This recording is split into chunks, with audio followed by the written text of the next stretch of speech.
자, 그러면 시작해 보도록 하겠습니다. 저는 메이저 수학학원 강사 정민철입니다.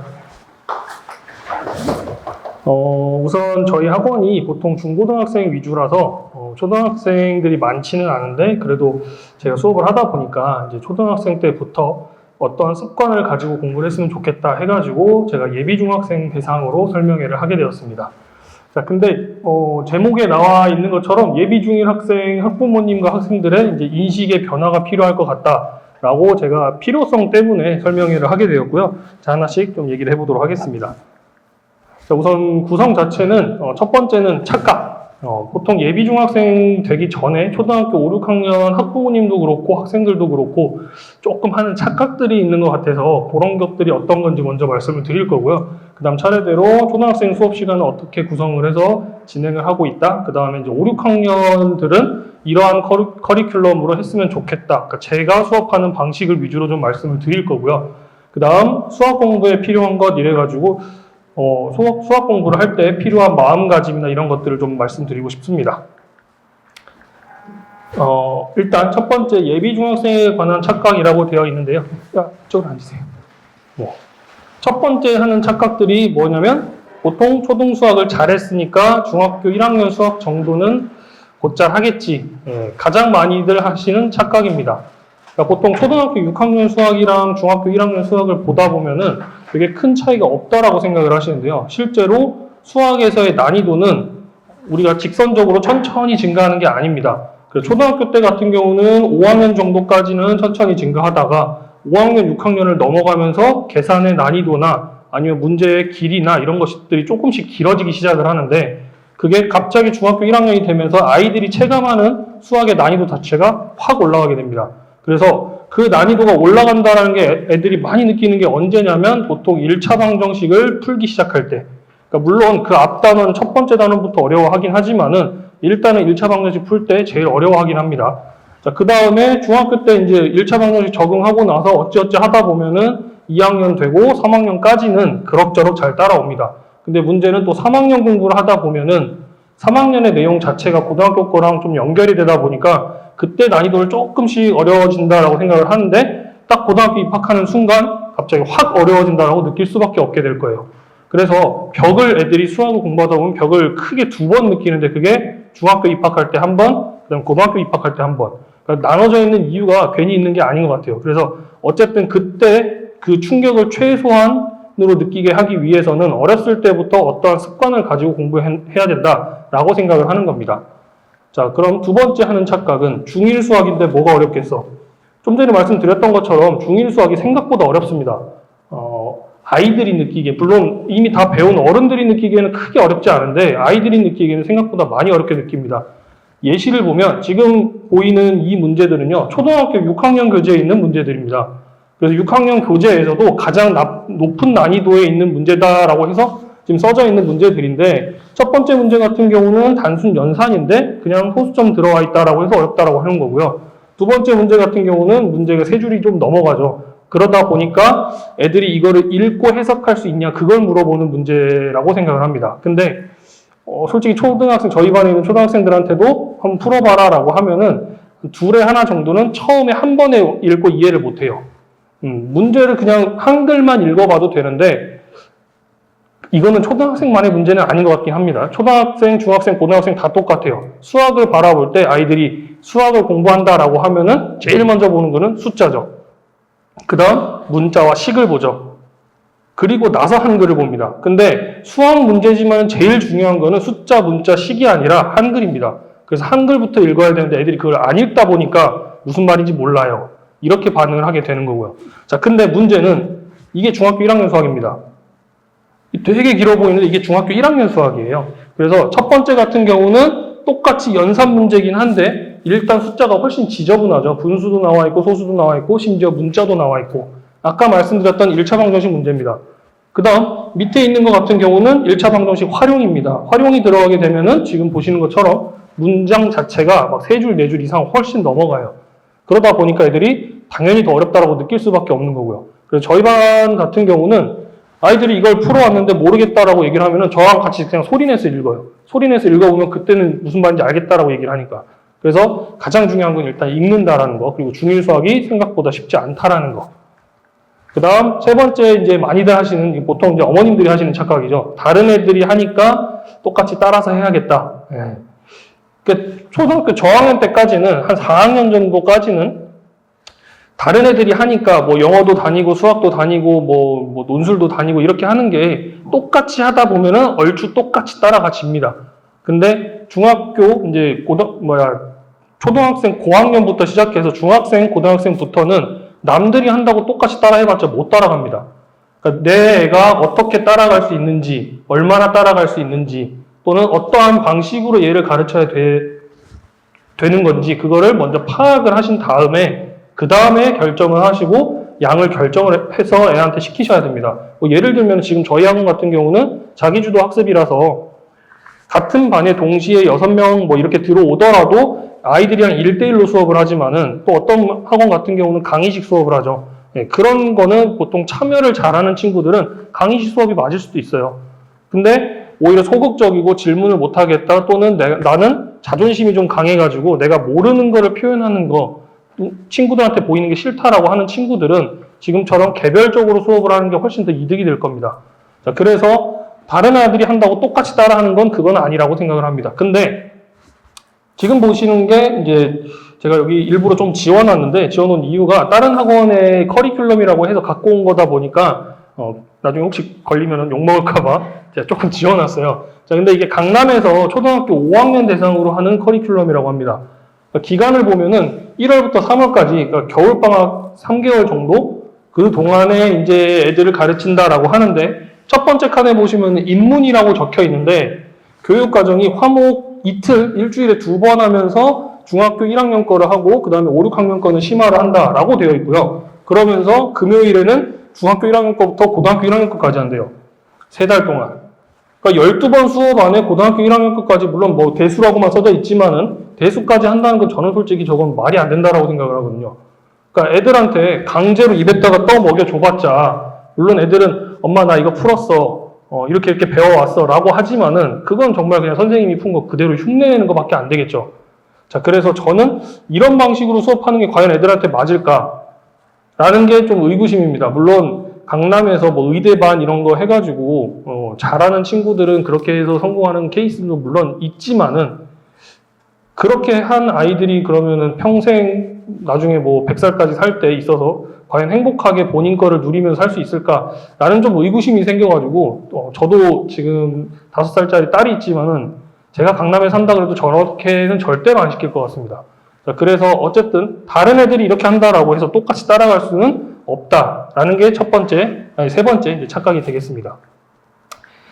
자, 그러면 이제 저희 학원에서 초등학생들 수업은 보통 어떻게 하느냐. 그러니까 원래 학원 규정 자체는 수업 2시간, 그 다음 자습 2시간입니다. 그래서 이 자습 시간에는 보통 테스트를 본다던가, 아니면 숙제가 너무 안 된 친구들은 숙제를 한다던가, 또 그게 안 되면은 정 부족하면 선생님이 교실로 다시 불러가지고 선생님 좀 따로 더 봐준다든가, 이런 시간을 갖게 되는데, 솔직히 지금 초등학생들 저희 수학학원 다 다니긴 하죠. 안 다니나요? 아직 안 다니나요? 네. 보통 초등학생들 학원을 뭐 꼭 수학이 아니더라도 어디든 다니게 되면 1시간에서 2시간 정도 하고 끝날 겁니다. 근데 제가 생각했을 때는 초등학생들은 앉아있는 시간이 아무리 길어봐야 2시간인 것 같아요. 근데 문제는 중학생도입니다. 중학생도 앉혀놓으면은 1시간을 못 버텨요. 무조건 중간에 한 번은 쉬어야 됩니다. 그리고 머리를 또 환기시키고 또 다시 와서 앉아있고, 그러다 보니까 제가 이제 저희 반 초등학생들한테는 수업을 2시간 하긴 하는데, 아까 말씀드렸던 대로 중간에 쉬는 시간을 좀 많이 주고, 그 다음에 와서 여기서 최대한 숙제를 하고 가라, 이렇게 좀 달래놓고, 그러다 보면 애들이 이제 집에 가서 대신 숙제할 시간이 좀 주니까, 그래서 2시간을 최대한 버티고, 뒤에 자습 같은 경우도 그냥 1시간만. 그래서 5학년들 같은 경우는 총 3시간 수업만 하게 되는 것 같아요. 그리고 이제 6학년이 되면서부터는 우리 이제 좀 적응했으니까 자습도 1시간 좀 더 해볼까? 선생님이 그 시간에는 테스트는 안 하게, 대신 그냥 그때도 숙제해. 이렇게 해서 최대한 앉아있는 시간을 늘리기 위해서 일단은 구성은 이렇게 좀 수업을 하고 있습니다. 자, 근데 중학생이 되면은 저는 어떻게 해서든 4시간을 좀 채워라라고 강요는 해요. 근데 걔 중에 중학생들도 조금 힘들어하는 친구들이 있어요. 그래서 어머님들이 이제 부탁을 하시면은 어쩔 수 없이 그냥 3시간만 하고 보내는 경우가 있긴 한데, 가능하면 중학생들은 무조건 4시간은 채워라 라고 얘기를 합니다. 그 이유가 중학생이 어차피 4시간을 완전히 집중하는 건 불가능해요. 고등학생도 마찬가지고요. 솔직히 대학생도 4시간 동안 앉아서 집중해라 라고 하면 말이 안 됩니다. 근데 고등학생도 아닌 특히 중학생들한테 왜 굳이 그럼 4시간을 강요를 하느냐? 잘 생각해 보시면은 어머님들도 이제 예전에 기억을 더듬어 보시면은 수능 같은 걸 생각을 해보세요. 아침에 9시부터 땡 치기 시작해갖고 시험 보기 시작해서 국어 다 보고 잠깐 쉬었다가 또 수학을 보고, 심지어 저도 수능을 볼 때 수학 같은 경우는 120분 봤어요. 2시간 동안. 그러니까 2시간 동안 꼼짝도 하지 말고 시험을 봐야 돼요. 근데 2시간 동안 집중력이 길러져 있어야 되는데 1시간만 집중이 되어 있다라고 해버리면은 중간에 흐름이 끊기고, 그 다음에 그 1시간을 하고 나서 뭐 5분을 쉬든 10분을 쉬든 그 다음에 하고 또 했다? 그래도 흐름은 끊길 수밖에 없습니다. 왜냐하면 시험 보는 중이니까 어차피 쉴 수는 없거든요. 그래서 체력적으로 딸리다 보니까 그런 것들을 미리미리 좀 적응을 하기 위해서 중학생 때부터 최대한 강제로라도 좀 4시간을 앉아 있어라 라고 얘기를 하는 겁니다. 그래서 가능하면 4시간을 채워라 라고 얘기를 하는 거고요. 그래서 아까 말씀드렸던 대로 앉아있는 습관을 들이는 게 먼저이기 때문에 앉아있는 습관을 들이는 게 첫 번째고, 그 다음에 두 번째로 좀 강조하는 건데요. 해야 할 시간에 해야 할 것들을 하도록 인식을 시킨다. 이게 무슨 말이냐면 애들이 초등학교 때 열심히 뛰어놀다가 이제 와서 공부해라 라고 하면은 본인들이 공부를 왜 해야 돼? 라는 게 일단 첫 번째 질문입니다. 근데 하필이면은 요즘 애들이 점점 이제 시기가 땡겨져 가고 사춘기가 여학생들 같은 경우는 거의 한 6학년 때도 오는 것 같아요. 실제로 저희 반 지금 중학교 1학년 친구 같은 경우도 6학년 때 왔었는데 오히려 6학년 말에 사춘기가 한번 왔다가 지금은 오히려 좀 괜찮아진 것 같아요. 시키는 대로 하고.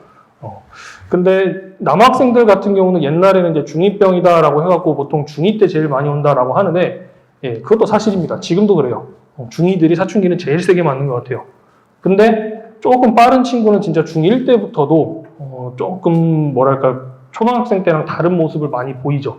근데 그 양상이 너무 다양해서 뭐라고 말씀은 못 드리겠는데, 어쨌든 그런 나이 때에 이제 너는 학생이기 때문에 공부를 해야 된다라는 걸 인식을 시켜야 되는데, 솔직히 말씀드리면 저도 이게 애를 키우는 입장에서 여러 가지를 좀 찾아보다 보니까 그런 말들이 있더라고요. 아동심리학자가 요즘 아이들은 그러니까 공부를 왜 진득하니 앉아서 못하냐라고 해봤더니 근본적인 원인이 지금 딱 저희 딸 나이 때 4살, 5살 이때 처음으로 뭔가를 배우기 시작을 하잖아요. 영어도 배우고 뭐 국어도 배우고.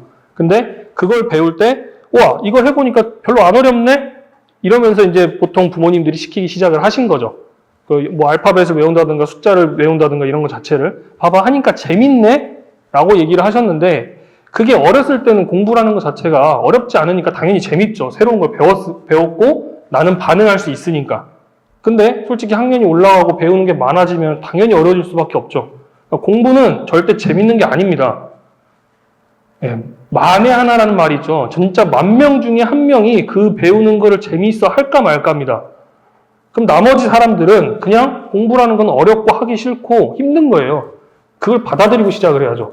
그러니까 당연히 힘든 건데 너는 지금 앉아서 해야 되는 사람이다 라는 거를 고학년 때부터는, 초등학교 5, 6학년 때부터는 계속 조금씩 약간 세뇌 아닌 세뇌를 좀 시켜주셔야 애들이 중학교, 고등학교 가서 내가 공부를 왜 해야 되지? 나는 공부할 필요가 없는데? 난 공부 안 하고 다른 거 할래? 이런 소리를 안 하죠. 그래서 어렸을 때부터 어머님들도 그렇고 아버님들도 그렇고 네가 공부를 해야 되는 나이다. 중학생은 공부를 해야 되는 나이다. 이런 것들을 계속 인식을 좀 시켜주실 필요가 있다라고 생각을 합니다. 물론 선생님들도 마찬가지고요.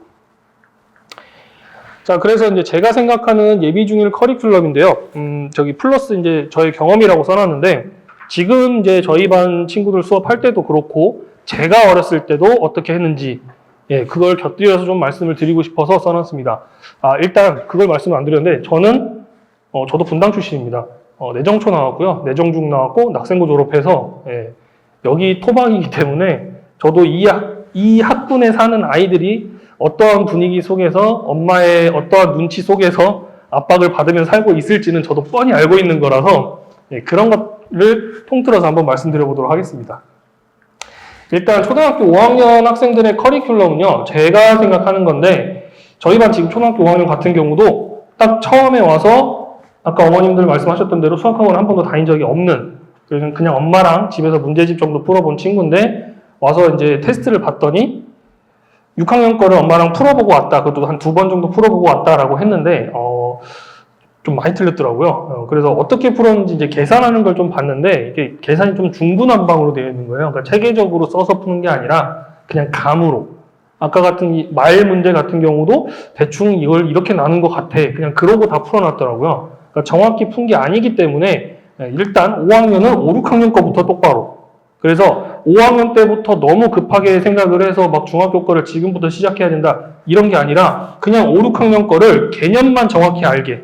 그러니까 나누기가 뭐고 곱하기가 뭐고 도형은 어떻게 나누는 거고 이런 것들만이라도 정확히 알고 넘어가면 된다라고 생각을 합니다. 보통 5, 6학년들 같은 경우는 이제 또 초등학생 어머님들이 경시대회 많이 생각들을 하시는데 진짜 경시대회 나가는 친구들은요 이미 어렸을 때부터 더 어렸을 때부터 공부를 준비를 했던 친구들이기 때문에 그 애들은 지금 여기서 말하는 5, 6학년들이랑 좀 논외인 것 같습니다. 그래서 일반적인 5, 6학년 친구들은 그냥 5, 6학년 때는 5, 6학년 것만 정확히 계산할 수 있으면 된다라고 생각을 합니다. 굳이 심화도 필요 없고요. 실제로 저희 선생님들끼리도 회의할 때마다 느끼는 거지만은 제발 초등학생이 들어왔을 때는 그냥 계산만 잘했으면 좋겠다. 왜냐면 어설프게 중학교 걸 공부 잘못하고 들어오면 처음부터 다시 해야 돼요. 이 개념이 잘못 잡혀 있고 그냥 요령껏 문제 푸는 요령만 알고 들어와 버리면 처음부터 그걸 다시 다 설명해야 됩니다. 근데 A 입장에서는 난 이미 배운 건데 라는 태도로 진짜 팔짱 끼고 들어 이러고 그래 버리니까 이제 답답하죠 오히려 가르치는 사람이. 그래서 5, 6학년 때는 그냥 연산만 정확히 할 수 있도록 했으면 좋겠고요. 그래서 실제로 저희 그 아까 말씀드렸던 초등학교 5학년 같은 경우도 그 친구가 처음 들어온 게 아니라 그 친구의 형이 먼저 저한테 배우고 있었고 그때 이제 어머님께서 나중에 동생도 보내도 되냐라고 얘기를 하셔가지고 그러면 5학년 2학기 때 보내라 이렇게 해서 진짜 5학년 2학기 때 딱 들어왔거든요.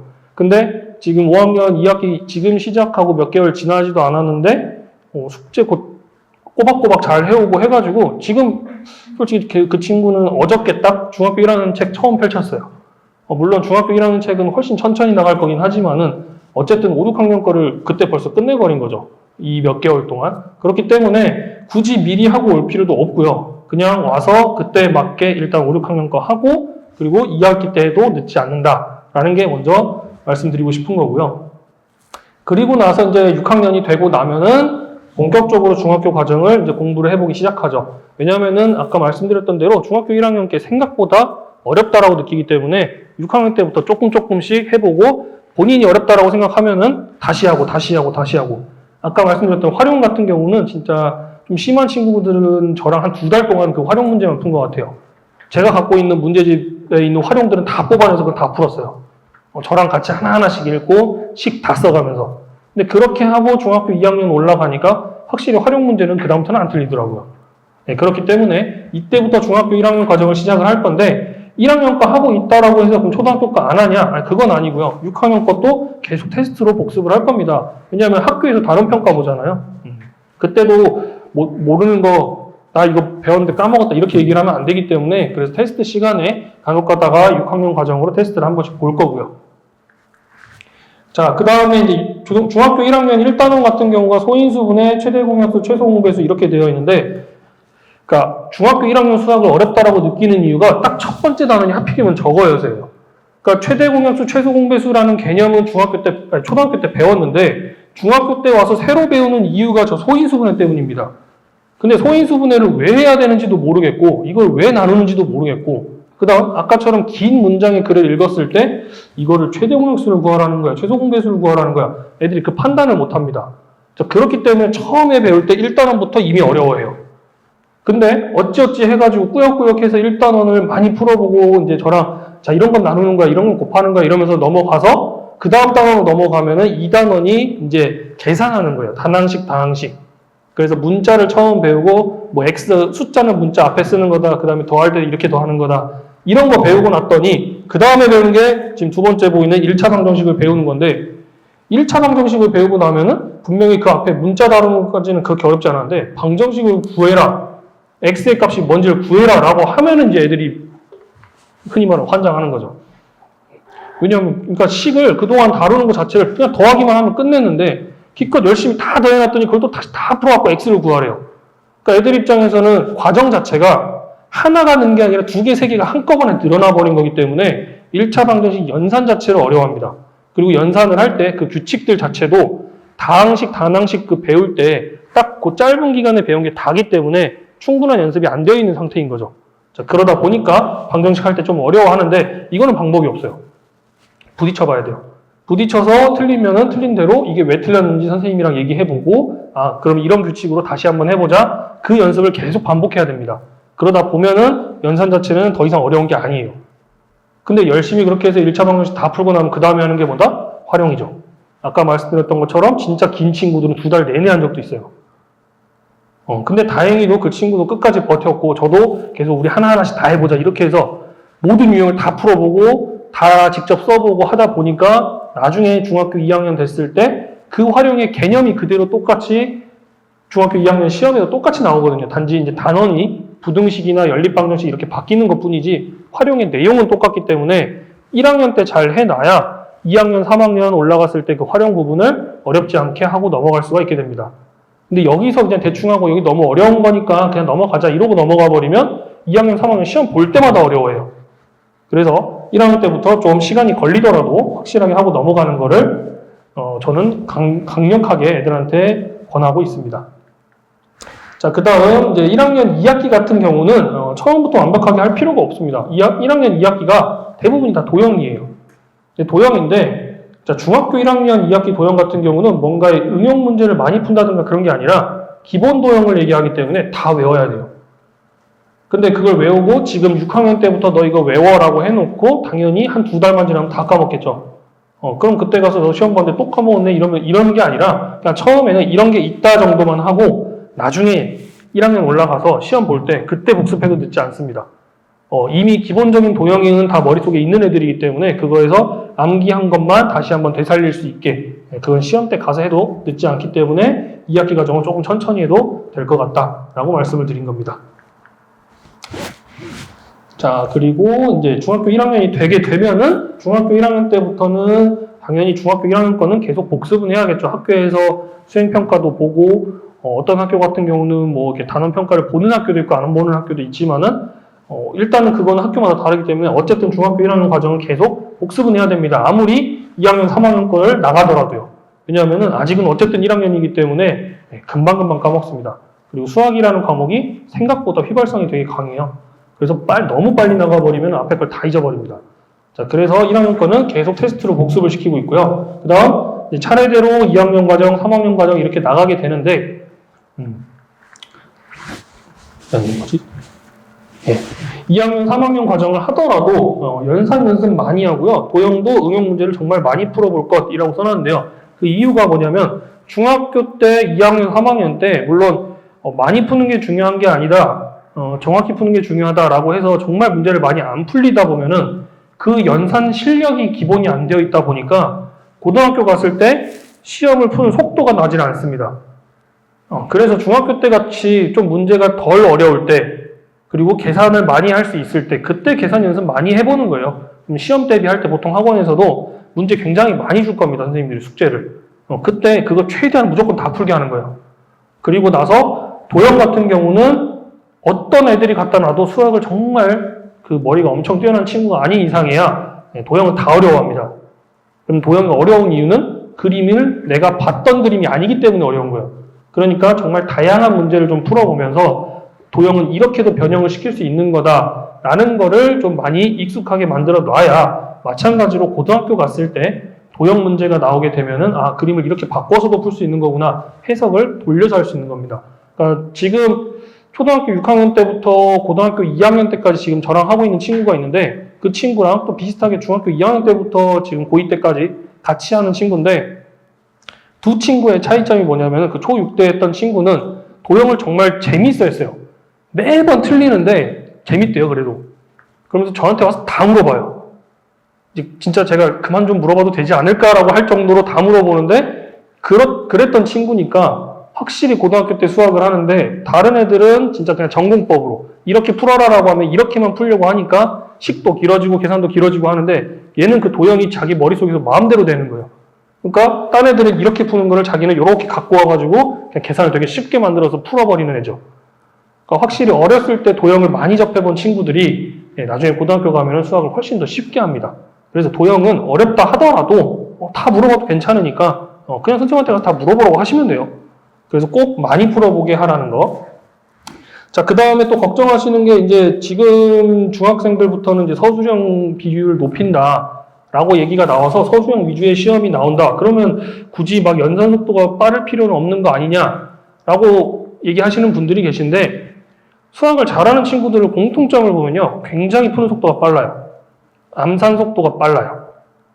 근데 걔네들은 수학을 왜 잘하냐? 빨리 계산해놓고요. 그 다음에 남는 시간에 그 다음 거 생각하고 있는 거예요. 아니면 어떤 문제를 딱 보자마자 어려웠다라고 하면은 생각을 하고 나서 충분히 나는 이렇게 풀 거야 라고 본인 머릿속에서 흔히 말하는 빌드업을 해놓고 시작하고 계산만 쭈쭈 하고 끝내버리는 거예요. 그러니까 본인이 계산 속도가 자신이 있으니까 충분히 생각을 할 수 있는 거고요. 근데 수학을 어려워하는 친구들의 공통적인 특징이 뭐냐면 이 푸는 게 점점 느려지다 보니까 생각이 쫓겨요. 왜냐하면 자기는 생각하는 데도 시간이 걸리지만 푸는 데도 시간이 걸린다는 걸 알기 때문에 빨리 생각해야 되는데 마음만 빨리 생각하는 거죠. 실제로 머릿속에서는 아무것도 안 떠오르는데. 그러다 보니까 어렸을 때 최대한 연습을 많이 해서 본인이 만족할 수 있는 수준의 계산 속도를 만들어야 된다고 생각을 합니다. 저는 이거를 직접 경험을 해봤던 게 뭐였냐면 제가 이제 중학교 1학년 때 시험을 보는데 첫 시험을 쭉 풀었는데 뒤에 2개인가 3개를 못 풀었어요. 근데 나중에 시험이 다 끝나고 확인을 해보니까 충분히 맞을 수 있는 문제인데 진짜 말 그대로 푸는 속도가 느려가지고 그래서 그게 너무 스트레스였어가지고 엄마한테 이제 그 얘기를 했죠. 나는 계산 속도가 왜 이렇게 느린 것 같다. 어떻게 해야 되는지 모르겠다 했더니 이제 엄마도 막 찾아보다가 그러면 뭐 구몬에서 시간 재고 계산하는 게 있다더라. 해볼래? 그래갖고 일단 무조건 한다고 했죠. 그래서 했는데 그걸 한 2달인가를 했는데 전혀 안 늘어요. 이건 정확히 그냥 제 개인적인 경험입니다. 전혀 안 늘어가지고 그때 이제 어떻게 해야 되지 하다가 뭘 했냐면은 제가 여기 파크타운 백구동에 살았었는데 백구동이 이렇게 꺾여 있어요. 그 길이 기역자로 꺾여 있어가지고 맨날 그 앞에 서가지고 학원 버스를 기다려야 되는데 제가 지금은 이제 라식 수술을 해서 안경을 안 쓰지만은 어렸을 때 이제 안경을 쓰고 있는데 차가 저기서부터 이제 오면은 그냥 생각 없이 이어폰 꽂고 있다가 이제 그때 했던 게 그 차 번호판을 보고 처음에는 그냥 아무 생각 없이 그걸 4개를 더하고 있었어요. 그 더하는 걸 계속 하다가 이제 어느 순간 좀 익숙해지니까 두 자리 끊어서 더하기도 하고 이게 몇의 배수인지 생각해보기도 하고 막 곱하기도 해보고 혼자서 계속 그냥 그러고 있었던 거예요. 팔짱 끼고. 어차피 매일 그 시간에 거기 서 있어야 되니까. 지금처럼 뭐 스마트폰이 있었던 시대가 아니기 때문에. 근데 진짜 그거를 하고 나서 계산 속도가 엄청 빨라진 거예요. 근데 이렇게만 얘기를 제가 저희 반 친구들한테 얘기를 하면은 다들 표정이 뭐냐면 와 저거 미친놈 아니야 얘요. 왜 굳이 서서 그런 짓거리를 하지? 라는 표정으로 저를 쳐다보는데 제가 20살 때 과외를 하다가 이 얘기를 똑같이 그 과외하는 초등학교 6학년짜리한테 한번 얘기를 했거든요. 근데 보통 중학생들은 저를 미친놈 쳐다보지만 초등학교 6학년은 좀 안 그래요. 그래서 약간 눈이 초롱초롱해서 쳐다보는데 그 친구가 유일하게 그걸 따라해봤어요. 진짜 신기한 게 걔가 저한테 그러는 거예요. 자기도 한번 해볼게요 이러다가 진짜 한 1년간 수업을 했는데 1년간 수업을 하고 어느 순간에 이제 고등학교 걸 공부를 하고 있는데 얘가 저보다 암산이 더 빨리 하는 거예요. 그리고 야 너 계산 속도 진짜 빨라졌다 물어봤더니 자기 매일 그거 하고 있대요. 그러니까 유일하게 제가 말했던 걸 실천해 본 친구인데 진짜 계산 속도가 빨라졌다라고 얘기를 하더라고요. 그러니까 그래서 일단은 계산 속도가 빨라야 서술형 위주의 시험을 할 때도 충분히 생각해보고 그 다음에 빨리 답 쓰고 이게 가능한 겁니다. 그래서 무조건 연습을 많이 해보는 게 최고인 거고요. 그 다음에 양치기는 비효율적이다. 보통 이제 문제 많이 푸는 걸 양치기 한다라고 얘기를 하는데 문제 많이 푸는 게 비효율적이다? 아니요. 아까 말씀드렸잖아요. 연습 많이 해봐야 된다고. 그러니까 중학생 때는 많이 풀어보는 게 맞습니다. 고등학생 때 되면 양치기는 비효율적이에요. 왜 그러냐면 고등학생들은 양치기를 해라라고 해서 문제를 많이 주면은 고등학교 수학이 어렵다 그랬잖아요. 어려우니까 본인들이 쉬운 것만 풀려고 그래요. 본능적으로 본인들이 쉬운 것만 많이 풀어놓고 동그라미 많이 쳐놓고 다 맞았다 그래요. 그럼 자기 많이 한 줄 알아요. 근데 고등학교 수학은 그렇게 공부하는 게 아닙니다. 최대한 항상 문제 풀 때마다 자기가 틀린 걸 찾아내야 돼요. 그러니까 틀리는 걸 겁내면 안 되고 그냥 틀렸다라고 체크하고 다시 복습하고 이렇게 하면 되는데 고등학생들은 현실이 눈앞에 수능이 있으니까 겁나가지고 그걸 못해요. 그러니까 차라리 중학생 때는 많이 틀리든지 말든지 일단 많이 풀어보면서 풀고 고치고 이걸 하는 거고, 고등학생 때는 정말 중요한 문제들을 풀고 틀리고 그 다음에 이걸 이렇게 푸는 거구나 하고 그걸 오답 노트를 하는 거고. 그래서 고등학생 때는 양치기를 하는 게 아니지만 중학생 때는 양치기를 비효율적으로 하는 게 아니다. 그거는 오히려 효율이 될 수 있다 라고 말씀을 드리는 겁니다.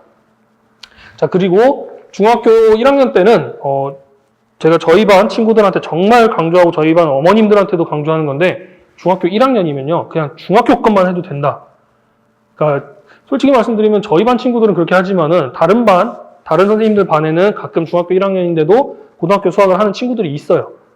그러니까 그럼 또 어머님들이 저한테 연락 와갖고 얘는 또 고등학교 거 하는데 저희 애는 너무 느린 거 아니에요? 아니에요.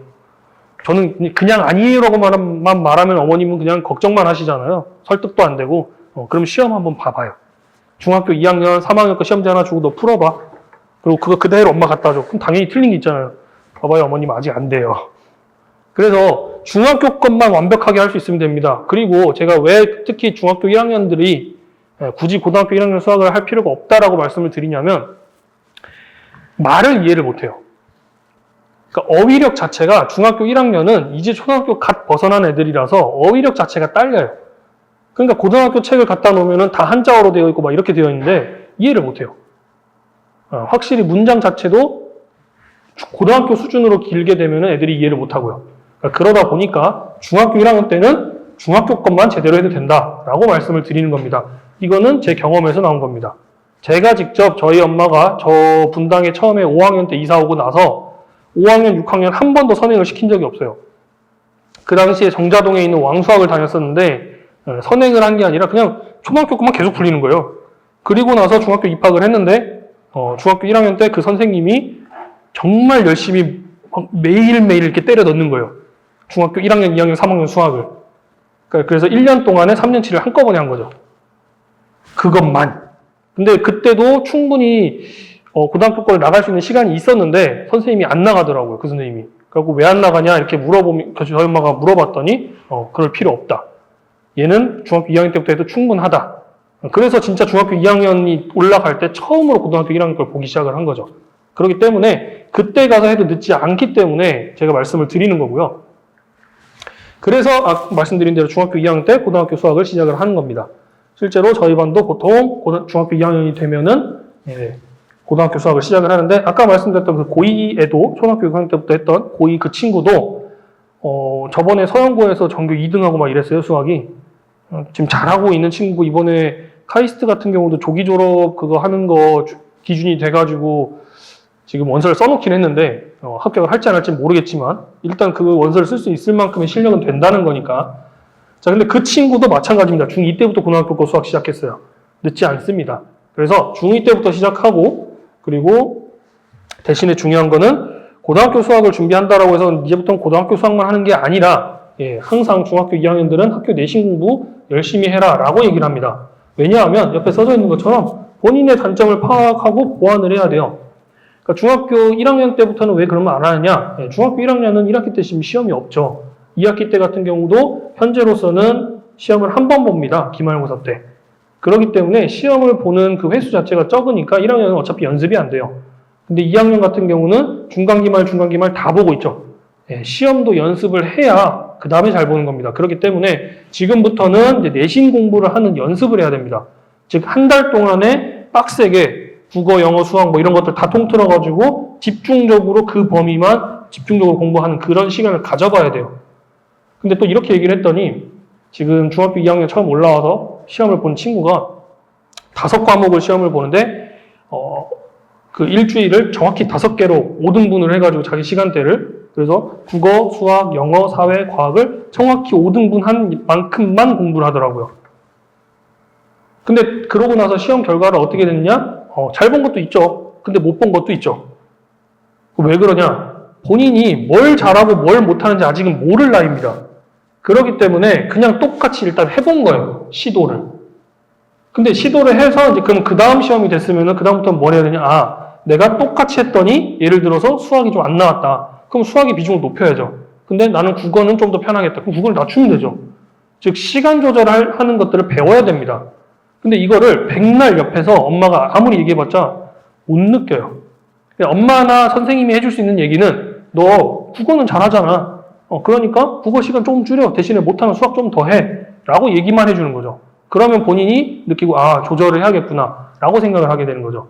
그리고 뭐 공부를 하더라도 예를 들어서 그냥 단순하게 암기를 하는데 옛날 사람들은 막 다 영어 단어 같은 경우도 다 써서 했다. 근데 요즘 애들은 그냥 눈으로 보고 외우거든요. 그러니까 그런 것들을 보면서 나는 눈으로 보니까 더 잘 외워진다. 아니면 써봐야 외워진다. 아니면은 뭐 과학 같은 경우는 따로 노트에다 정리를 해봐야 된다. 사람마다 다 다릅니다. 직접 해봐야 돼요. 그러니까 중학교 2학년 과정은 그 4번의 시험 동안에 그것들을 해봐야 됩니다. 그렇기 때문에 꼭 학교 내신은 공부를 타이트하게 해봐야 된다라는 거. 시험의 결과와 상관없이 무조건 공부는 해봐야 됩니다.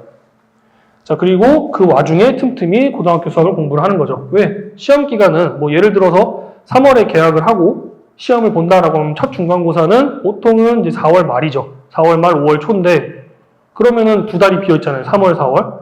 근데 4월 같은 경우는 그 중간고사 공부를 해야 되기 때문에 4월은 비워두고요. 그럼 3월이 비어 있죠. 3월 동안에 고등학교 수학 공부하는 겁니다.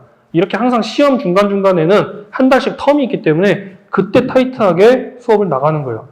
저 같은 경우도 수업을 하다 보면 시험 기간이 조금 더 편해요. 그것만 하면 되니까. 근데 시험 기간이 딱 끝나는 순간 다음 진도를 나가다 보니까 그때는 더 힘들어요. 자, 그래서 틈틈이 고등학교 수학을 공부를 해라. 근데 말씀드렸던 것처럼 지금 고등학교 수학을 공부한 거기 때문에 과학의 중학교 수학 진도 나갔던 것처럼 중학교 1학년, 2학년, 3학년 그냥 스트레이트로 쭉쭉 나가는 게 아니라 공통수학 1, 2 과정만 무한히 반복하는 겁니다. 만이라고 써놨던 이유는 저 공통수학 1, 2라는 게 고등학교 1학년 수학 얘기하는 겁니다. 고등학교 1학년 수학만 계속 반복하는 거예요. 특히 고등학교 1학년 1학기 공통수학 1이요. 고등학교 수학을 통틀어서 가장 중요한 파트입니다. 기본적인 연산에 대한 연습도 중요하지만은 뒤에 배우는 고등학교 2학년 때 뭐 대수든 미적분이든 이런 걸 할 때도 기본적으로 저 공통수학 1에 나와 있는 방정식, 함수 이런 개념을 모르고 문제를 풀면은 기껏 뒤에 가서 막 어려운 로그 함수, 지수 함수 다 배웠는데 결국 답을 못 구해요. 저희 반 고등학교 2학년 중에 한 명이 그런 친구가 있어요. 다 해놓고 본인이 다 해놓고 그래서 이거 뭐 구하는지 모르겠어요. 그거 너 1학년 때 배웠던 거야. 진짜 매번 그 얘기를 하는 것 같아요. 1학년 때 배웠던 거야. 그러니까 본인도 답답해요. 근데 이제 뒤늦게 그걸 깨닫고 지금 이제 막 따라잡으려고 하고 있는 친구고요. 자, 그래서 이 중학교 2학년 때는 그냥 기초부터 아까 말씀드렸던 것처럼 차근차근히 쓰면서 그리고 풀더라도 계속 반복을 하더라도 그냥 똑같은 거 계속 푸는 게 아니라 조금씩이라도 단계를 올려가면서 푸는 겁니다. 그러니까 뭐 예를 들어서 처음에 풀 때는 뭐 개념 원리만 풀었다라고 하면 두 번째 풀 때는 응용 문제 풀기 위해서 뭐 RPM 풀고 센 B단계 풀고 그리고 나서 다 풀고 나면 다시 앞으로 와서 또 센 C단계 풀고 뭐 이런 식으로 단계를 조금씩 올려가면서 하는 겁니다. 똑같은 과정을 반복하면요 애들이 지겨워서 안 해요. 그리고 답을 이미 뭐 외운다 이런 친구들도 있고요. 자, 그래서 단계를 올려가면서 공부를 시작하면 되겠습니다. 자, 근데 공부를 하는 그 기준이 뭐냐면 그 다음 단계로 넘어갈지 말지를 선택하는 게 제가 생각했을 때는 최소한 성취율이 80%는 나와야 된다라고 생각합니다. 근데 중학교 2학년짜리가 고등학교 1학년 수학을 하고 그러니까 80점 이상 나왔다? 네, 거의 없는 것 같아요. 거의 없는 것 같아요. 무조건 틀리게 되어 있습니다. 특히 이제 분당에서 좀 시험 어렵다는 학교들 있죠. 낙생, 대진, 중앙 이런 데 시험 보면은 80점이 뭡니까? 실제로 현재 고등학생들도 80점이 안 나오는데 당연히 중학교 2학년은 나올 수가 없죠. 그만큼 연습이 안 되어 있으니까. 그리고 고등학교 시험지를 직접 주고 한번 풀려봐라 라고 했을 때 얘네들이 진짜 아마 처참할 거예요. 중학교 2학년 고등학교 거 배우고 나서 풀리더라도 그 이유가 다 있는 게 지금 분당에 있는 고등학교들은 부교재라는 걸 가지고 수업을 하게 되는데 보통 부교재에서 변형 문제들이 대부분 시험에 많이 나옵니다. 근데 우리 중학생들은 그 부교재를 안 풀어보고 가는 거죠. 그냥 배우고 그냥 진짜 말 그대로 수학을 배우고 그냥 풀어봐라 라고 한 거기 때문에 연습이 충분하지 않습니다. 당연히 많이 틀려요. 자, 근데 그 와중에 80%의 점수가 나온다? 그럼 그 친구는 대단한 거예요. 잘하는 거예요. 그래서 보통 그 정도 점수가 나오면은 그 다음 단계로 넘어가라. 뭐 예를 들어 고등학교 2학년 수학 이렇게 넘어가라 라고 얘기를 하는 거죠. 자, 그리고 이제 이 친구가 중학교 3학년이 되면은 당연히 내신 공부는 아까 말씀드렸던 대로 계속 해야 되는 거고요. 그 다음에 공통 수학의 이해도가 80%를 넘지 못하면 당연히 계속 해야 됩니다. 근데 넘지 않아도 계속 해야 돼요. 왜? 내년에 고등학생 되잖아요. 고등학교 1학년 때 가면은 정말 애들이 좌절을 해요. 흔히 말하는 그 수포자라는 게 나오기 시작하는 거죠. 그렇기 때문에 중학교 3년 1년 내내 연습을 해도 그래도 틀립니다. 왜냐하면 정확하게 그거를 이해하고 푸는 게 아니라 그냥 풀으라니까 푸는 거니까. 근데 그렇게 풀어봐야 나중에 이해라는 걸 또 하기 시작을 하는 거죠. 그래서 선생님들도 일단 풀어라 라고 얘기를 하는 거고요. 자, 그래서 공통수학은 무조건 무한히 반복을 해야 됩니다. 이거 지금 반복 안 하면 고등학교 2학년, 3학년 됐을 때 그때 고등학교 1학년 책 다시 봐야 돼요.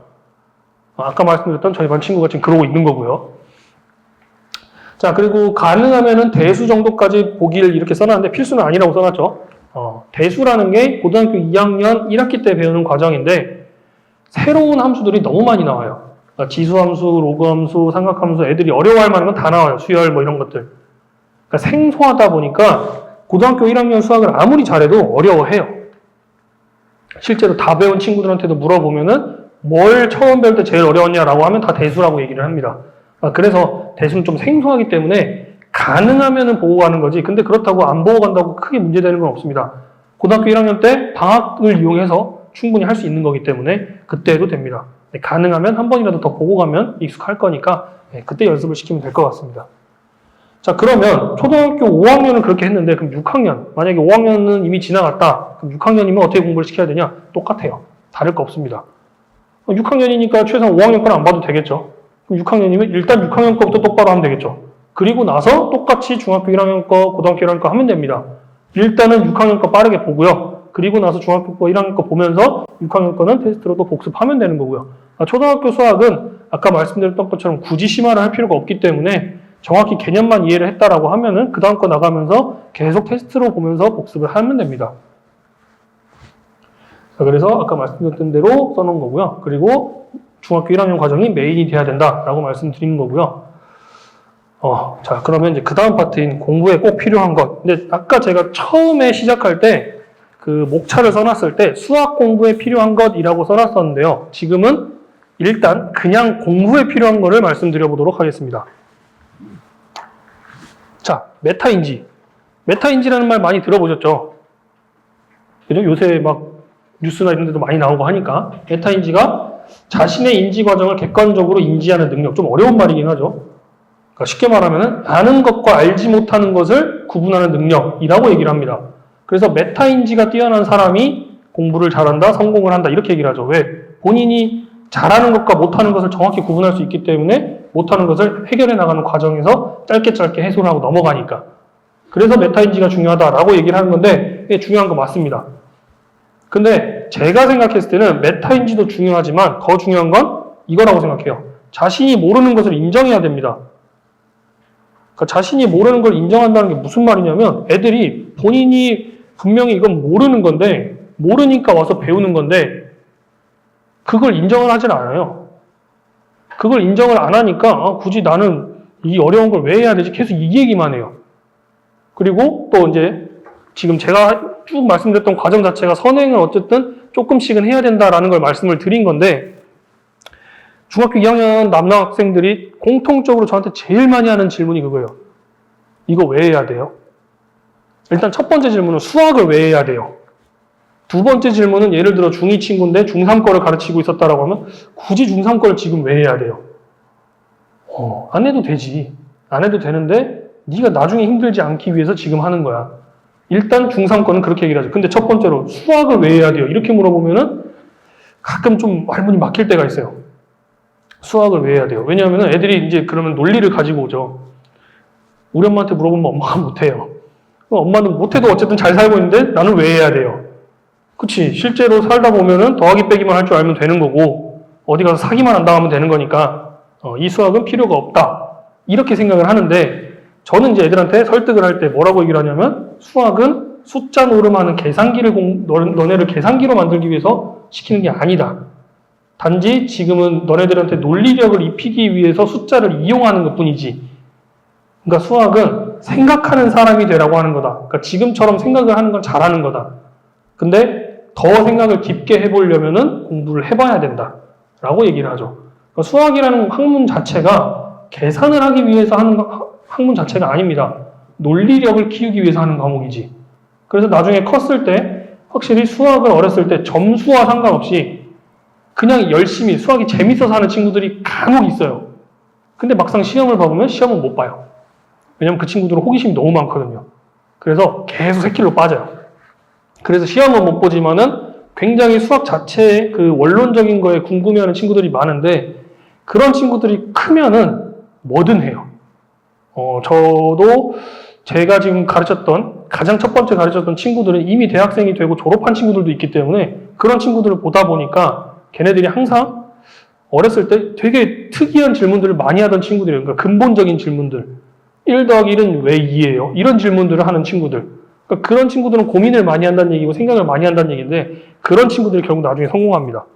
제 경험상. 자, 근데 그런 것들을 쭉 놓고 봤을 때는 자신들이 모르는 것을 배우기 위해서 여기 와서 앉아 있는 건데 처음부터 나는 왜 와 있는지 계속 그 고민만 하다 보면은 결국 공부가 안 돼요. 그냥 나는 모르는 것을 배우러 왔기 때문에 그냥 배우는 거다. 받아들일 준비가 되어 있어야 돼요. 그 다음 두 번째는 사춘기가 되면은 애들이 굉장히 뭐가 됐든 태클을 겁니다. 무슨 말만 하면 태클이에요. 다 지들 말이 맞대요. 근데 생각해보면 본인들의 지식은 한정적이에요. 딱 요만큼이에요. 제가 말한 건 이만큼을 가지고 얘기하는데 본인들이 이만큼을 가지고 자기네들의 굉장히 근시안적인 걸 가지고 저한테 논리를 펼치죠. 그렇게 네가 배운 걸로만 보면 당연히 그밖에 안 보여. 근데 실제로는 그게 아니야. 더 있어. 그러니까 그걸 받아들일 준비가 안 되어 있는 애들이에요. 그래서 지금 너는 다 배운 게 아닌데 네 논리로 우기려고 하지 말아라. 충분히 뭔가가 더 있다. 지금부터 내가 그걸 설명할 거다. 그러니까 팔짱을 풀고 일단 봐라. 이렇게 얘기를 하죠. 진짜 애들도 안 받아들이기 싫으면 팔짱부터 껴요. 그렇기 때문에 일단 태도를 바꿔라 라고 얘기를 하는 거고요. 그 다음 세 번째는 아까 말씀드렸던 것처럼 공부는 쉬운 게 아니란 걸 인정을 해야 됩니다.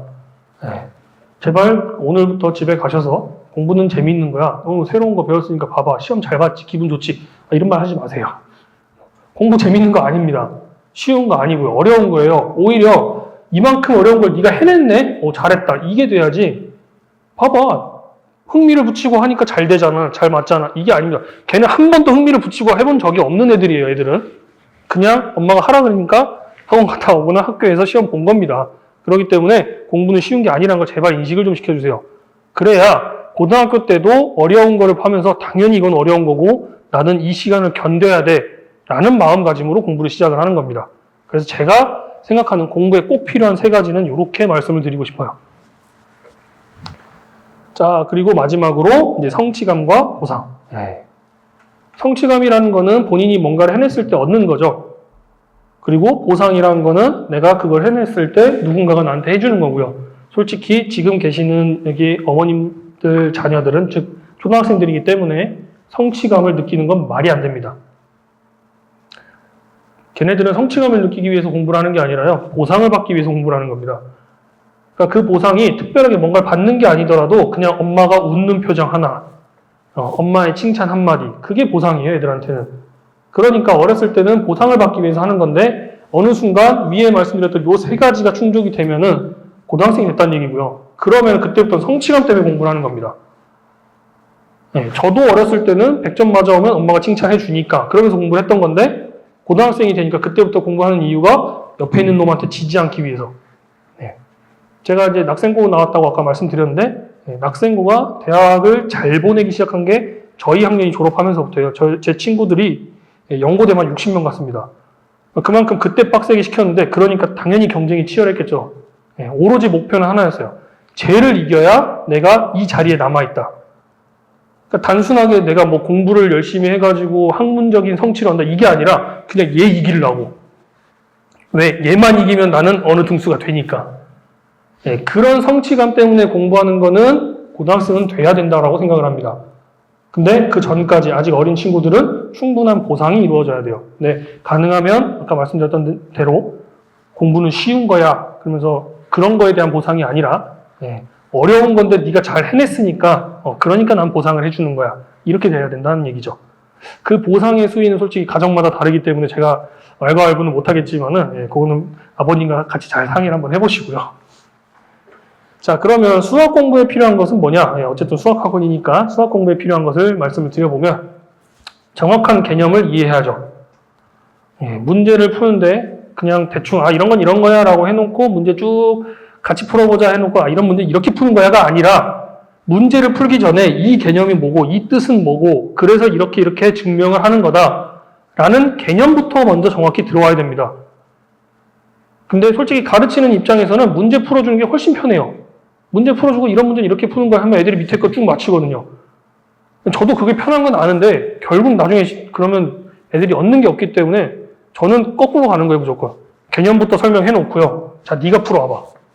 그럼 당연히 그 중에 못 푸는 게 생길 수밖에 없죠. 그럼 그때 설명하는 겁니다. 왜냐하면 그 와중에 푼 문제들은 본인이 해결했단 얘기니까. 그런 건 제가 굳이 손댈 필요가 없죠. 본인이 머릿속에서 이미 많이 고민해 본 거기 때문에. 그래서 안 된 것만 저는 설명해 줍니다. 자, 그 다음 두 번째는 논리적인 풀이 과정을 이해해야 된다. 어머님들이 보통 해설지 보는 거 되게 이제 절대 하면 안 된다라고 생각을 하시는데요. 학년이 높아질수록 해설지는 봐도 상관없습니다. 저는 고등학생들한테는 해설지 보고 오라 그래요. 왜냐하면 그거를 보고 이해하는 것도 하나의 능력입니다. 그래서 저희 반은 제가 처음 들어보면 항상 애들한테 하는 말인데 네가 나랑 하면서 아무리 나랑 케미가 잘 맞아도 제발 고3 때는 나가라. 그러니까 고3이 귀찮아서가 아니라 고3 때는 공부는 혼자 하는 거다. 그러니까 고2 때까지 내가 수학이 필요한 건 다 알려줄 테니까 고3 때는 혼자 공부하면서 모르면 풀이과정 보는 거고 그래도 모르겠으면 카톡으로 물어봐라. 그러면 내가 우리 학원 안 다녀도 카톡으로 답장 다 해줄게. 제가 그렇게 얘기를 하거든요. 실제로 그래서 지금 저희 학원에 안 다니는 친구인데 간혹 저한테 카톡이 와요. 다른 학원 다니면서. 너 왜 나한테 물어보냐? 선생님한테 물어보는 게 편하대요. 꼭 시험 끝나면 한 번씩 와요. 이제 그 친구도 고3이 돼가지고 지금 막 다리 떨면서 공부하고 있던데 목표가 뭐냐 했더니 자기는 고대 가겠다고. 화이팅.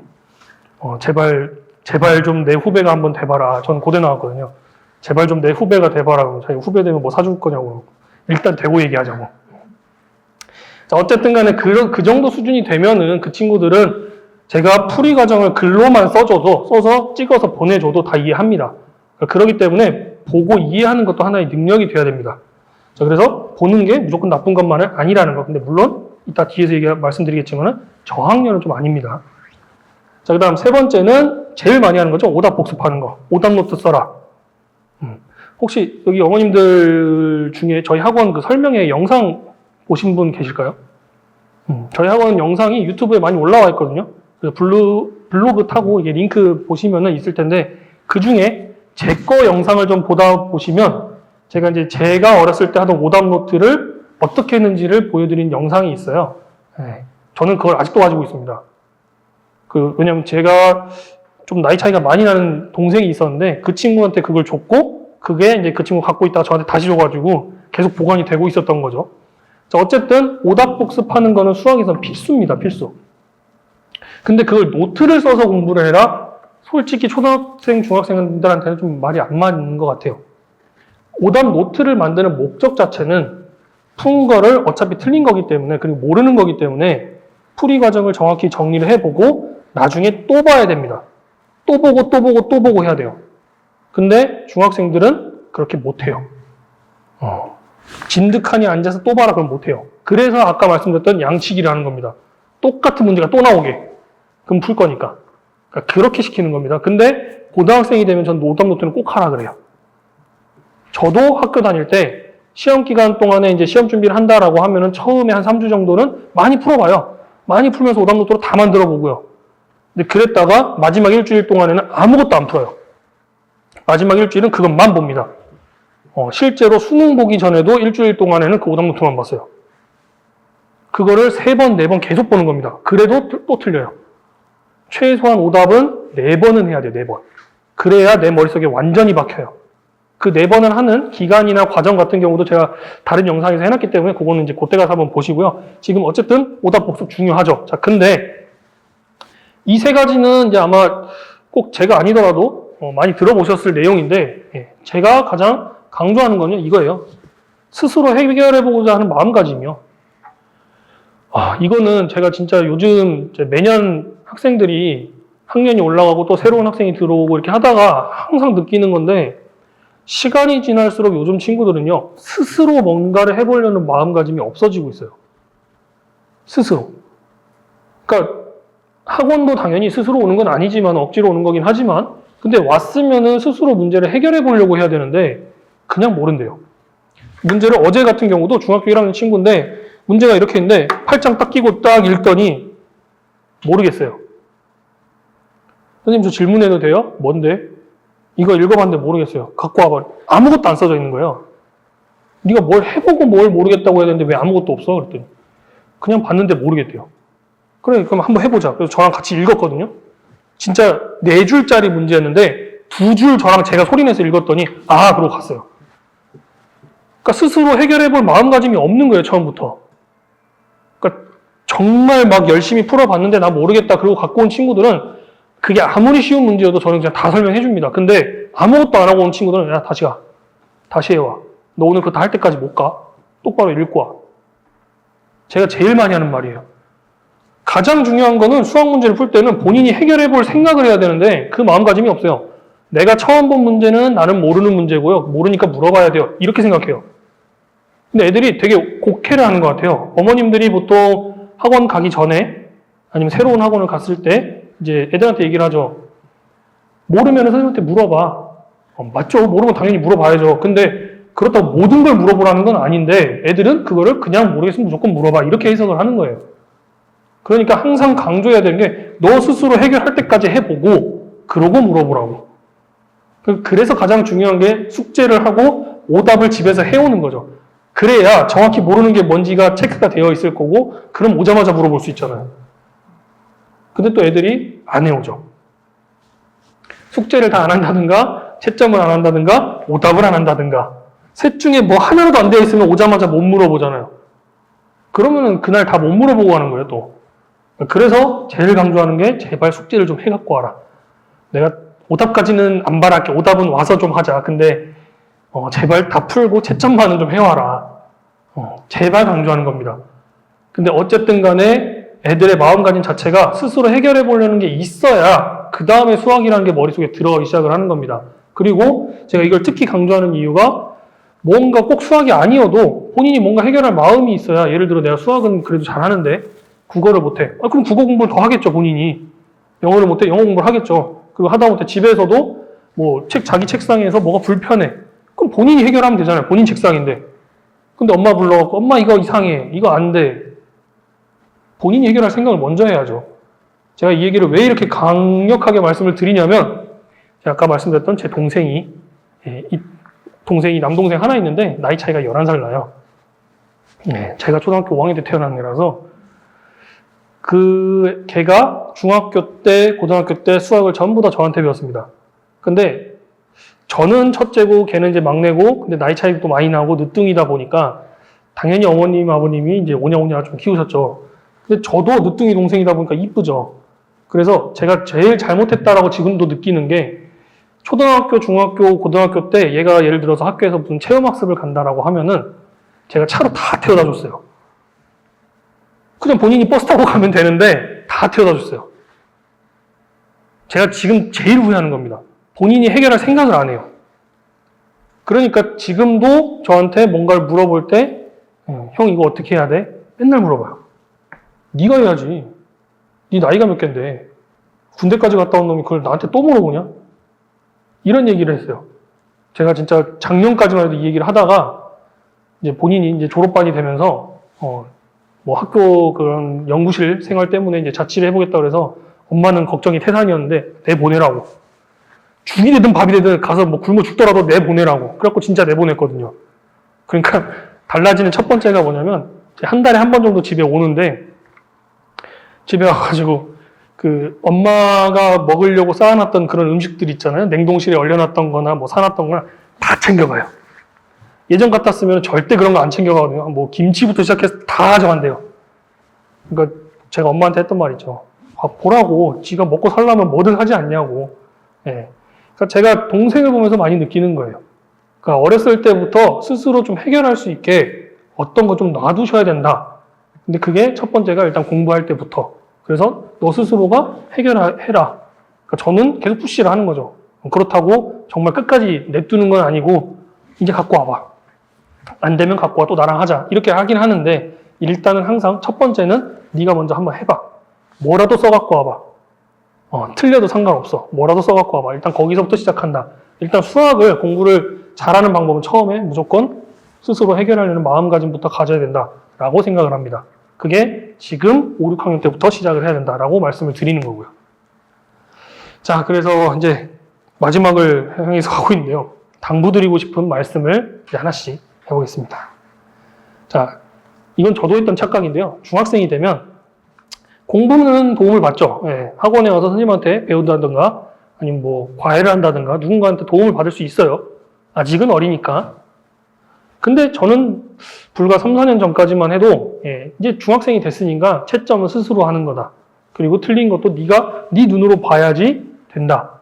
라고 해서 실제로 3, 4년 전까지만 해도 그렇게 하니까 애들이 잘했어요. 중학생이 되니까 좀 책임감도 주는 거고 본인의 행동에 책임을 져라. 근데 진짜 매년 해가 지나갈수록 아까 말씀드렸던 것처럼 애들이 좀 달라지고 있다 말씀을 드렸잖아요. 정말 공부라는 거를 왜 해야 되냐라는 질문을 계속 하는 것 같아요. 그냥 어릴 때부터. 그러니까 채점도 왜 해야 되냐? 나는 공부를 안 할 거다. 근데 내가 만약에 채점을 정직하게 하면은 틀리는 게 있으면 틀리는데 시간을 또 고치는데 시간을 또 할애를 해야 되니까 그건 또 싫죠. 채점을 대충 합니다. 그래서 지금은 아니에요. 네, 지금 저희 반 초등학교 5학년, 6학년, 중학교 1학년 친구들까지는 심지어 중학교 2학년 친구 중에 한 명도 제가 어머님한테 부탁을 드립니다. 다른 건 말고 채점만 좀 해달라고. 그 이유가 이제 하나씩 말씀을 드릴 건데 중학교 1학년까지는 어머님들한테 채점을 부탁을 드리는데 채점만 해주세요. 아무 말씀하지 마시고요. 그러니까 보통 채점을 부탁을 드리면 어머님들이 많이 하시는 게 뭐냐면 너 왜 이렇게 많이 틀렸어? 근데 중학교 수학 어렵다니까요, 얘네들한테는. 근데 왜 이렇게 많이 틀렸어를 하시면 안 돼요. 틀려야 정상이에요. 안 틀리면 그게 더 이상한 거예요. 만약에 안 틀린, 정말 얘가 열심히 풀어서 안 틀렸다. 그러면 이제 어머님들은 천재를 의심해 보시고 학원을 다닐 게 아니라 그 천재의 가능성 그런 걸 조사를 해 보셔야 되는 거죠. 일반적으로 틀려야 정상입니다. 그래서 채점만 해주세요. 만약에 안 푼 게 있으면 당연히 이건 왜 안 풀었어? 이 말 정도는 하시겠죠. 근데 채점만 하시면 됩니다. 그래도 애들은 많은 효과가 있어요. 숙제를 미리미리 해야 돼요. 왜냐면 엄마가 채점할 시간을 줘야 되거든요. 그럼 어머님들은 야, 너 엄마의 듀티가 채점을 해서 널 보내는 건데 네가 그걸 안 하니까 내 듀티를 못 하고 있잖아. 빨리 풀어. 이게 되죠. 그럼 최소한 숙제를 해라라고 압박을 할 수 있죠. 네가 해야 될 걸 집에서 확실하게 하고 가라. 그 다음 조금 더 신경 써서 풉니다. 아까 말씀드렸던 것처럼 당연히 틀릴 수 있어요. 많이 틀릴 수도 있고요. 근데 애들 입장에서는 그래도 그 틀린 거를 엄마한테 보여주기에는 좀 그래요. 네. 왜냐면 한 소리 들을 수도 있거든요. 그걸 떠나서 안 듣는다 하더라도 그래도 틀린 모습을 보여주고 싶어 하지 않아요.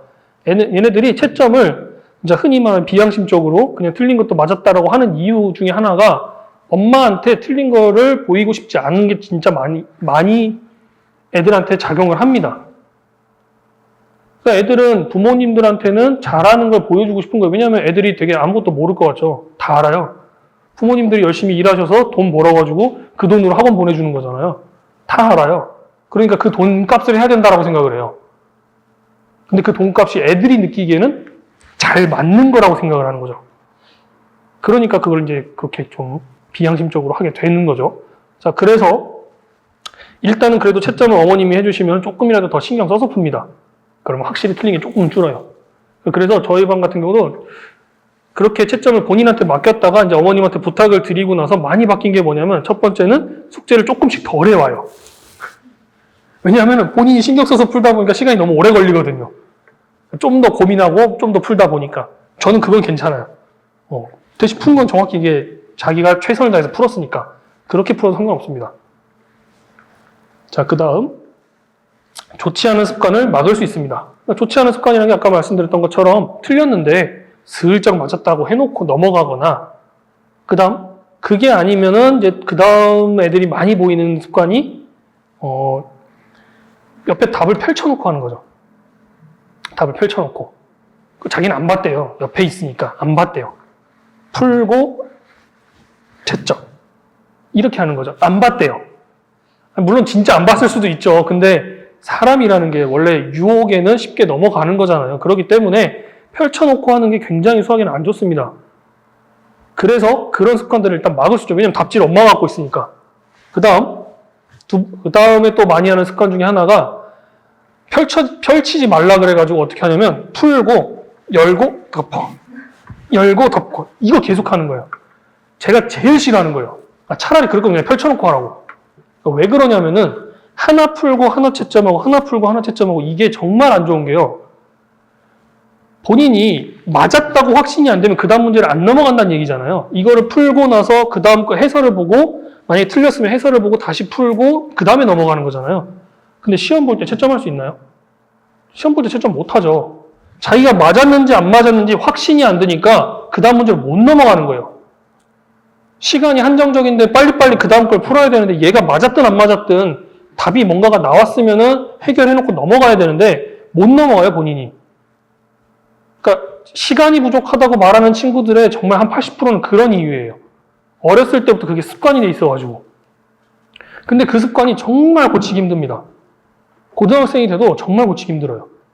아무리 얘기를 해도 특히 이제 고등학생이 돼버리면은 본인이 머리 컸다고 안 들어요, 말도. 근데 수능 때까지 그러고 가는 거예요, 계속. 그러니까 당연히 수능을 다 못 풀죠.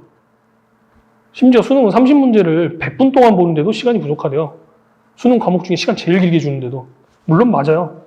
시간을 아무리 많이 줘도 시간은 부족해요. 근데 어쨌든 간에 본인이 푸는 게 느릴 수밖에 없는 이유가 본인 답에 확신을 못하는 게 첫 번째고 그 다음 그게 확신이 안 선 상태로 확인이 안 되니까 못 넘어가는 게 두 번째입니다.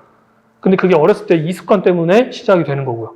그래서 어렸을 때 절대로 답은 무조건 하나 풀고 채점하는 게 아니라 그 페이지가 됐든 그 장이 됐든 또는 그 단원이 됐든 다 풀고 채점해라. 그러니까 하나 풀고 이게 자기가 너무 불안해서 안 되겠다면 일단 그럼 그 한 페이지부터 그럼 늘려서 한 장이 되고 한 뭐 단원이 되고 이렇게 할 거니까 예, 제발 채점을 그렇게 하는 건 꼭 막아주세요. 자, 그 다음에 마지막으로 이제 좋은 점은 예, 어머님들이 채점을 하시다 보면 얘 왜 이렇게 많이 틀렸지라고 말은 하지 마시고 대신에 선생님한테 전화할 수 있죠. 실제로 저희 어머님들이 전화 많이 오세요. 얘 왜 이거 너무 많이 틀렸는데요? 예, 못하는 것 같네요. 다시 해야죠. 이렇게 피드백이 되잖아요. 그러면 선생님도 정확히 알고 얘가 어디가 부족하구나라고 해서 그 부분을 다시 복습을 할 수 있는 거고 어머님도 얘가 이 정도 속도로 나가고 있구나. 그러면 이때는 이게 끝날 수 있나? 선생님하고 상의를 해볼 수 있는 거고요. 그래서 커뮤니케이션도 훨씬 활발해집니다. 그러니까 조금 귀찮으시고 바쁘시더라도 채점만큼은 어머님들이 좀 해주셨으면 좋겠습니다. 자, 그 다음 두 번째인데요. 이 질문이 저희 반 어머님들한테 제일 많이 듣는 질문이죠. 사춘기. 왜냐면 저희 반이 다른 반보다 중1, 중2의 비중이 좀 더 높아요. 예. 그리고 말 안 듣는 애들을 원장님이 저희 반에 잘 보내주시는 것 같아요. 예.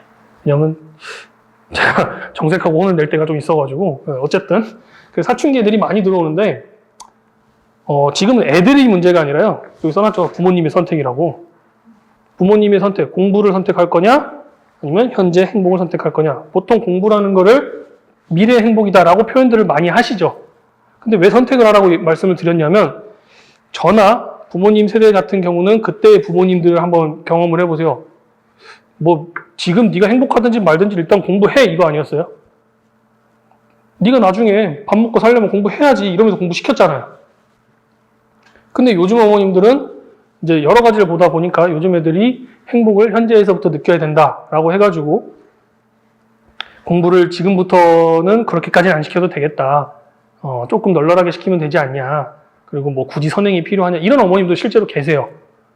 그러면은 딜레마가 생기죠. 공부는 시켜서 성적은 잘 나와야겠고 그렇다고 현재 행복을 찾자니 애는 공부하기 싫다 그러고 앞뒤가 안 맞잖아요.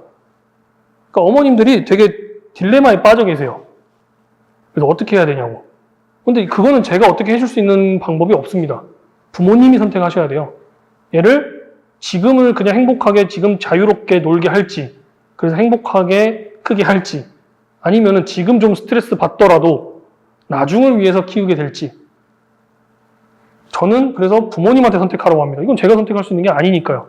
근데 만약에 공부를 선택하셨다면 즉 미래를 위한 투자를 하겠다라고 선택을 하셨다면 어머님들도 마음을 단단히 드셔야 돼요.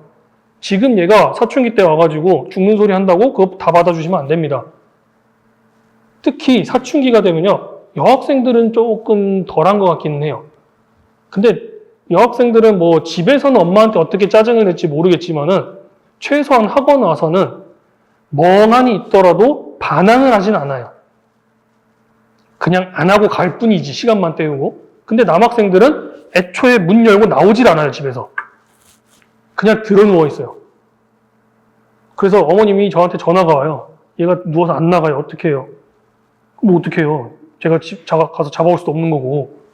어머님이 일단 나가게는 해주셔야죠. 사춘기라고 공부를 쉬겠다고 하는 게 제일 말이 안 됩니다. 근데 진짜 많은 어머님들이 저한테 전화 와서 잠깐만 쉬다 해도 될까요? 한두 달만 쉬어도 될까요? 정말 많이 말씀하세요. 진짜 저희 반 중학교 2학년 남학생 중에서 한 명 빼고 그 전화를 다 받아본 것 같아요. 중학교 2학년, 3학년 남학생들 중에서. 지금 사춘기가 애가 심하게 와서 공부하기 싫다고 하는데 맨날 엄마랑 싸우는데 잠깐만 쉬어도 될까요? 당연히 안 됩니다. 왜? 공부를 하기로 선택했잖아요. 그러면 공부에 쉬는 게 어디 있습니까? 쉰다고 애한테 아 그래 그러면 또 한두 달만 쉬어. 대신 2달 후에 가야 돼? 절대 말 안 들어요. 그러니까 애한테 이미 네가 버팅겨가지고 학생이지만은 버팅겨서 공부를 안 해도 되게 만들어줬기 때문에 이미 방법을 알려주셨잖아요. 그다음부터는 당연히 그걸 계속 써먹는 겁니다. 그냥 들어 누워요. 그게 언제까지 들어 놓냐면 고등학교 1학년 끝날 때까지요. 고2가 되면은 좀 바뀌어요. 왜냐면 그때부터는 옆에 있는 애들이 막 다 공부하거든요. 그러니까 사춘기라고 해서 공부를 쉰다는 건 말이 안 됩니다. 공부를 줄이는 건 말이 돼요. 그러니까 예를 들어서 주 3회 나오다가 정 안 되겠어 주 2회를 나온다든가 아니면은 뭐 테스트 시간을 좀 줄인다든가 그 시간에 차라리 숙제를 하게 해주세요. 이렇게 부탁하시는 부모님들이 계시는데 차라리 그러면 모를까 공부를 그냥 쉰다는 건 말이 안 됩니다. 그래서 제가 강조를 드리는 거고요. 그래서 속도를 줄이는 건 되지만은 멈추는 건 안 돼요. 공부를 하기로 했으면 무조건 뭔가는 계속 시켜야 됩니다. 그리고 다른 방식 또는 다른 보상 또는 다른 페널티가 주어져야죠.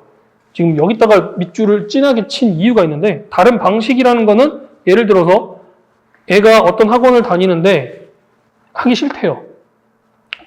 별의별 핑계를 다 댑니다.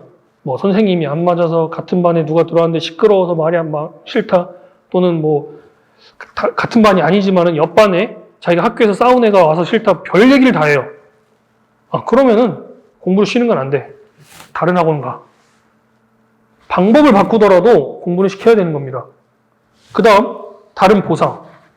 그러니까 그 전까지는 뭐 네가 이렇게 했으면은 뭐 네가 원하는 거 이거 사줬어. 근데 이제 그게 아니라 초등학생을 졸업하면 솔직히 저는 그 방식은 절대 안 된다고 얘기를 하거든요.